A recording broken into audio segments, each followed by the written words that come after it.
Okay, so the most important thing about playing guitar, or one of the most important things, is developing a good sense of rhythm. Now, there's a very specific technique that we use for rhythm guitar, which is common to every style that you might play. Whether you play rock and roll, country, heavy metal, death metal, whatever, you're going to do your rhythm guitar strumming in exactly the same fashion. Now, the trick for this is to realize that your right hand will not stop moving. It's a little bit like a pendulum.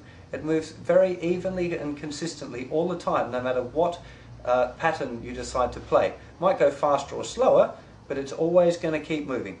So, what we're going to look at first is the very first rhythm. If you look at example 1 on the website, you'll see that there's 4 notes in that first bar. Now, each one of those notes is called a crotchet. That's its proper kind of technical name, and it's worth 1 beat. So you can see therefore that there are 4 beats in the bar. Now, every note that is on the beat is always played with a down strum. So I'm going to use an E chord here for this example, just so I don't have to worry about missing any of the strings out. And I'm going to count it and play it along as I do, so hopefully you'll see it nice and clearly. So it's going to be 1, 2, 3, 4. 1, 2, 3, 4. Now I'm just going to keep my hand moving there, just strumming really lightly. Now you can see that my hand doesn't stop moving, it's dead even, just moving gradually up and down. Even if I did it faster, my hand's still moving evenly. It's like a little pendulum. Your hand should be very relaxed, your arm does all of the work for the strum. Now, you should also be able to see that between every down strum, my hand is moving back up again. So if I wanted to, at any point, I could add in an up strum without actually having to move the position or the changing direction of my hand. So it should just go,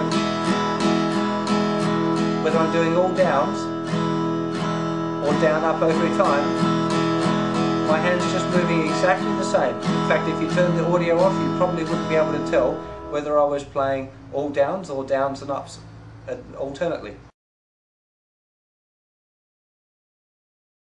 Okay, that leads us on to example 2.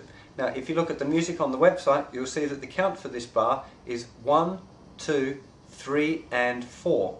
So you'll see there that beat 3, which was a crotchet, has been cut in half and divided into 2 quavers, which are worth half a beat each. So this would give our count now, this 1, 2, 3 and 4. Now every time, like I said before, 1, 2, 3 and 4, the notes on the beat will be played with a down strum. The and, which look like pluses on the music, but it's pronounced an and, are played with an up strum. So that's a point where you will let your up strum, because you're doing the up strum anyway, remember, you're going to let that up strum hit the strings. So example 2 would be this. 1, 2, 3 and 4.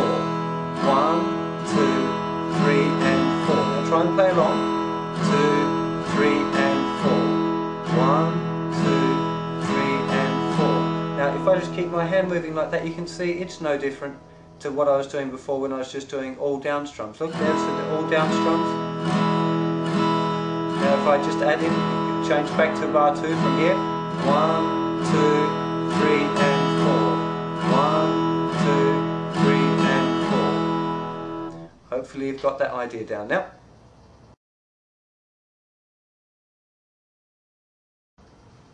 Okay, so here we go on to example 3. Now if you look at this one this time, we've got beat 2 has been cut in half into 2 notes, and as has beat 4. So we've now got our count for bar 3, or example 3, is being 1, 2 and 3, 4 and, which will equate to down, down, up, down, down, up. But remembering your right hand doesn't stop, it moves continuously. So here we go, this would be example 3. 3, 4.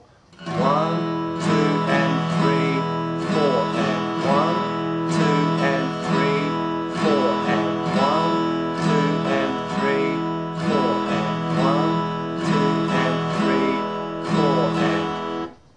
It's very important that you don't emphasize your up strum and get in any sort of panic about it. It has to be very, very consistent, even movements. Don't be tempted to go 1, 2, 3, 4 and, which is a common mistake people make. So I'll just play it again for a couple of bars, see if you can play along. Whenever I'm going to get you to play along for something, I'll always count 3, 4 in, and then you join in on the 1, or we'll start on the 1. So in this case I'll go 3, 4.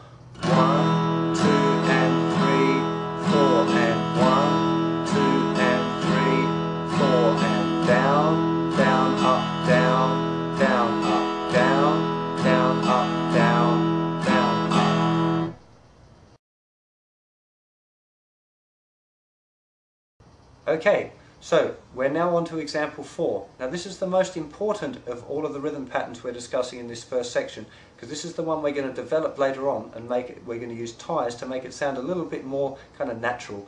I know these rhythm patterns do sound a little kind of beginnery, but that's okay. You have to learn these ones first, because you have to really drill in the fact that that right hand is not going to stop moving. That's really the key to rhythm guitar, is making sure that that right hand just moves evenly and continuously like a pendulum. It's really important. Okay, so example 4 is 1, 2, 3 and 4 and. So you can see that beat 3 and beat 4 have both been cut in half to give us our ands. So let's have a play along with that one. Here we go. 3, 4. 1, 2, 3 and 4 and 1, 2, 3 and 4 and 1, 2, 3 and 4 and down, down, down, up, down, up, down, down, down, up, down, up. Keep playing along with me. 3 and 4 and 1, 2, 3 and 4 and 1, 2, 3 and 4 and. So really have a good, really solid go on that rhythm pattern before you attempt the later ones that involve the use of ties. It's very important that your hand feels very relaxed. Your actual hand should only be tense enough to hold your pick.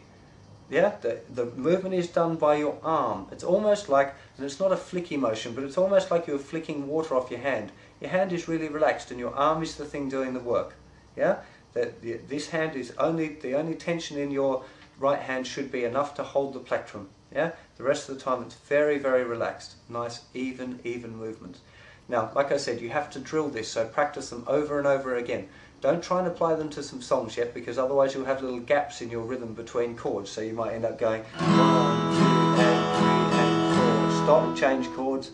1, 2 and 3 and 4. Stop, change chords. We don't want that, because that's kind of disrupts your feel for the rhythm guitar that you want. So you must learn to make your chord changes fast before you start applying your rhythm guitar to your chord changes. Okay, have fun with your rhythms, and I'll see you again for another lesson soon.